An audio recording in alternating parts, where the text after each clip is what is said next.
ಇನ್ನು ಡಿಕೆ ಸಂಪುಟದಲ್ಲಿ ಮಹಿಳೆಯರಿಗೆ ಪ್ರಾತಿನಿಧ್ಯ ಸಿಗದ ವಿಚಾರವಾಗಿ ಮಹಿಳೆಯರಿಗೆ ಕೊಡಬೇಕಾಗಿತ್ತು, ತಡವಾಗಿದೆ, ಕೊಟ್ಟೇ ಕೊಡ್ತಾರೆ ಅನ್ನುವಂತ ಲೆಕ್ಕಾಚಾರ. ಡಿಕೆ ಸಂಪುಟದಲ್ಲಿ ಯಾವ ಮಹಿಳೆಗೂ ಕೂಡ ಪ್ರಾತಿನಿಧ್ಯ ಇಲ್ಲ, ಒಬ್ಬರಿಗೂ ಕೂಡ ಕೊಟ್ಟಿಲ್ಲ. ಕೊಡ್ತಾರೆ, ಕೊಡಬೇಕಾಗಿತ್ತು, ತಡ ಆಗ್ತಾ ಇದೆ, ಕೊಟ್ಟೇ ಕೊಡ್ತಾರೆ. ನಾನು ಸಿಎಂ ಡಿಕೆ ಅವರ ಬಣದಲ್ಲಿ ಗುರುತಿಸಿಕೊಂಡಿದ್ದು ನಿಜ. ಪವರ್ ಟಿವಿಗೆ ಮೂಡಿಗೆರೆ ಶಾಸಕಿ ನಯನಾ ಮೋಟಮ್ಮ ಹೇಳಿಕೆ ಕೊಟ್ಟಿದ್ದಾರೆ. ಉಳಿದ ಒಂದು ಖಾತೆ ನನಗೆ ಸಿಗಬಹುದು ಅನ್ನುವಂತಹ ನಿರೀಕ್ಷೆ ಇದೆ.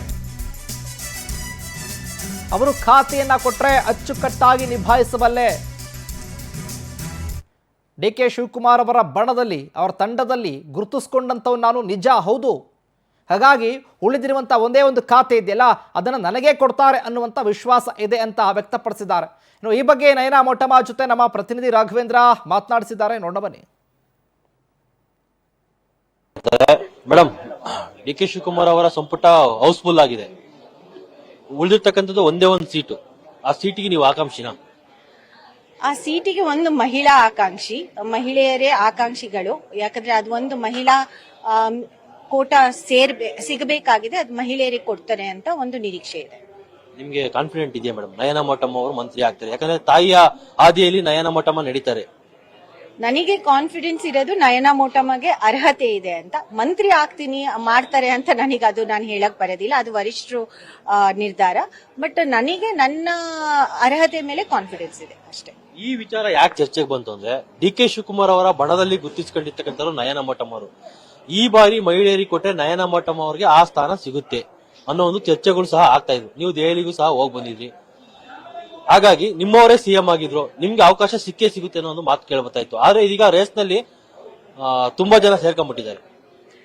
ಆತರ ಏನೂ ಇಲ್ಲ. ನನಗನ್ಸುತ್ತೆ ಮುಖ್ಯಮಂತ್ರಿಗಳಾದ್ಮೇಲೆ ಆ ಬಣ ಈ ಬಣ ಅನ್ನೋಕ್ಕಿಂತ ಹೆಚ್ಚಾಗಿ ಎಲ್ಲರನ್ನೂ ಜೊತೆಯಾಗಿ ತಗೊಂಡ್ ಹೋಗ್ಬೇಕು. 130 ಜನ ಶಾಸಕರು ನಾವು ಗೆದ್ದು ಬಂದಿರೋದು. ಸೊ ಅವ್ರ ಜೊತೆ ಗುರ್ತಿಸ್ಕೊಂಡಿರೋದು ಸತ್ಯ. ನನಗೆ ಅವ್ರು ಈ ಪೊಸಿಷನ್ ಕೊಟ್ರೆ ನಾನು ಹೆಚ್ಚಿನ ರೀತಿಯಲ್ಲಿ ಅವರಿಗೋಸ್ಕರ ಖಂಡಿತ ಕೆಲಸ ಮಾಡ್ತೀನಿ ನಾನು. ಈಗ ಸಾಕಷ್ಟು ಟೀಕೆ ಆಗ್ತಾ ಇರ್ತಕ್ಕಂಥದ್ದು ಈ ಮಹಿಳಾ ಕೋಟಾದ ಬಗ್ಗೆ. ಯಾಕಂದ್ರೆ ಗಾಯತ್ರಿ ಶಾಂತಗೌಡ ಅವರಿಗೆ ಟಿಕೆಟ್ ಸಚಿವ ಸ್ಥಾನವನ್ನ ಕೊಡ್ತಾರೆ, ಆಮೇಲೆ ಅವ್ರನ್ನ ಪ್ರಮಾಣ ವಚನ ಸ್ವೀಕರಿಸೋದಕ್ಕೆ ತಡೆ ಹಿಡಿತಾರೆ. ಹೀಗಾಗಿ 3 ರಿಂದ 4 ಇಬ್ಬರಿಗೆ ಈ ಬಾರಿ ಮಂತ್ರಿ ಸ್ಥಾನ ಸಿಗುತ್ತೆ ಅನ್ನೋ ಒಂದು ನಂಬಿಕೆ ಸಹ ಇತ್ತು. ಎಲ್ಲವೂ ಸಹ ಹುಸಿಯಾಗಿದೆ. ಈಗ ವಿರೋಧ ಪಕ್ಷಗಳು ಸಹ ಟೀಕೆ ಮಾಡ್ತಾ ಇದಾವೆ, ಮಹಿಳೆಯರಿಗೆ ಸ್ಥಾನಮಾನವನ್ನು ಕೊಟ್ಟಿಲ್ಲ ಅಂತ. ಏನ್ ಹೇಳ್ತೀವಿ? ಖಂಡಿತ ಅದು ಒಂದ್ ಸ್ವಲ್ಪ ಚಿಂತಾಜನಕವಾದ ಪರಿಸ್ಥಿತಿ. ಖಂಡಿತ ಮಹಿಳಾ ಮೀಸಲಾತಿ ಅಥವಾ ಮಹಿಳೆಗೆ ಪ್ರಾತಿನಿಧ್ಯ ಕೊಡಬೇಕಾದಂತ ವಿಚಾರದಲ್ಲಿ ಎಲ್ಲೋ ಒಂದ್ ಸ್ವಲ್ಪ ನಮಗೆ ಹಿನ್ನಡೆ ಆಗಿದೆ ಅಂತ ನಾನು ಅನ್ಕೊಂತೀನಿ. ಪಕ್ಷ ಅದನ್ನ ಸರಿಪಡಿಸುತ್ತೆ ಅಂತ ನನಗೆ ನಂಬಿಕೆ ಇದೆ. ಇದಿಷ್ಟು ನಯನಾ ಮೋಟಮ್ಮ ಅವರ ಮತ್ತೆ. ಕ್ಯಾಮರಾಮನ್ ರಮೇಶ್ ಜೊತೆ ರಾಘವೇಂದ್ರ, ಪವರ್ ಟಿವಿ, ಬೆಂಗಳೂರು.